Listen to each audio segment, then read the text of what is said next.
You are tuned in to The Art of Words, hosted by Gavin Rasmussen. Hi, it's Gavin here, and this is The Art of Words. Today, we are going to read 10 poems written by kids expressing themselves during the COVID-19 pandemic. In Christina Barron's article, Kids' Poems Reflect Lives Shaped by the Pandemic, posted on the Washington Post's KidsPost. With nearly 600 kids from 23 states sharing their pandemic poetry, it has been trimmed down to a selection of 10 poems that help us understand how today's youth is handling the COVID-19 pandemic. Finding My Place by Sydney Jean. I'm going back to school today, after a year behind my door, ready to embrace the world. 1,000 questions blow like the wind as I open to take it in. Excitement building on itself, waiting for the perfect moment, bursting, releasing streams of energy, shouting from my core, begging to be heard, feeling waves of questions the wind of my fear creates. A vicious storm, blackened skies. Persevere by Wesley Sutterth. The virus is crawling through the human files, looking through our lives, spreading violently, but still, we shine light in the sea of sadness. We give, we receive, giving light to those in darkness, bringing light to the world. We, as humans, persevere. Hope from the Ashes by Yusra Qureshi. What were you doing in the pandemic? Were you firm like trees, or did you panic?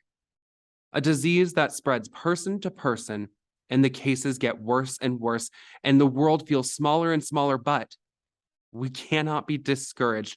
No, not us. Because scientists created vaccines that'll sweep this terrible virus clean, that'll save our loved ones and bring us peace, to wake us up from this nightmarish dream. But something new rises from the ashes, something special, even something splendid. A taste of hope that this'll be ended. A fresh flavor to savor forever. Alone by Olivia Goddard. Logging on.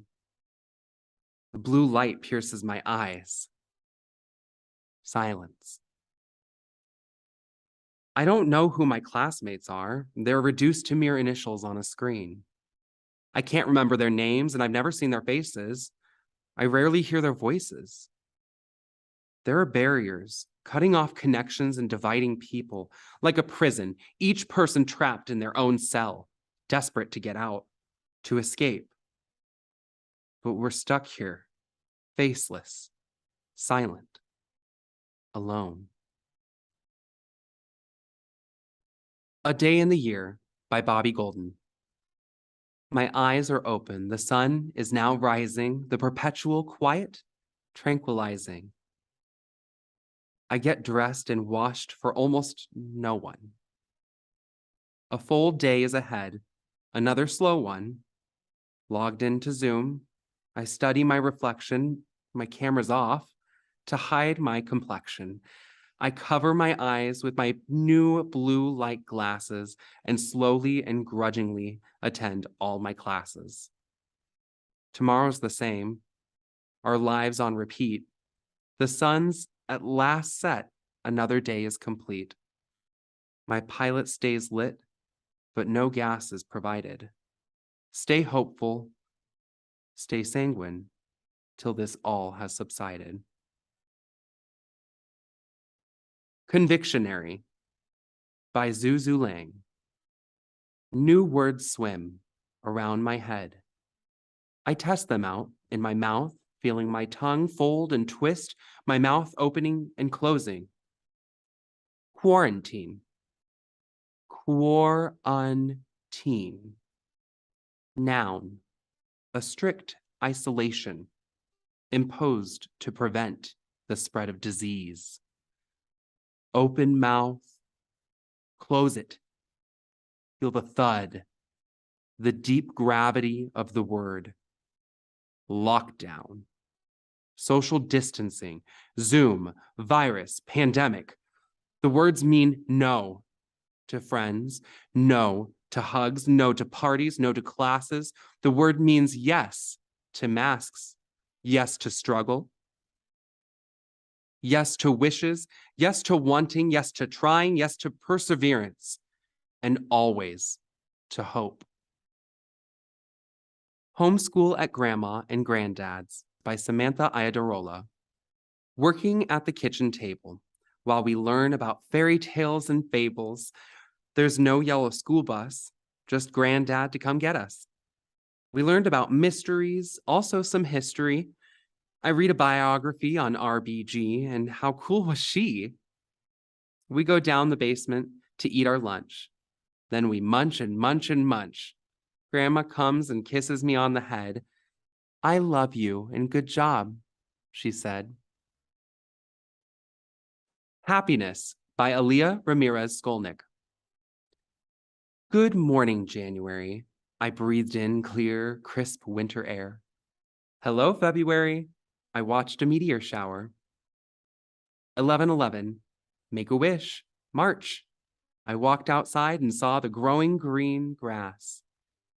Good afternoon, April. I watched raindrops race down my window. Today is a sunny day, May. I went outside.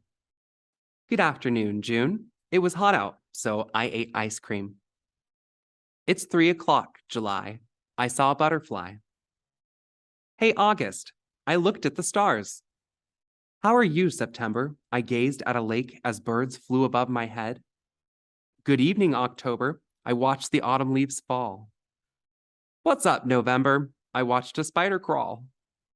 Good night, December. I watched the sunset.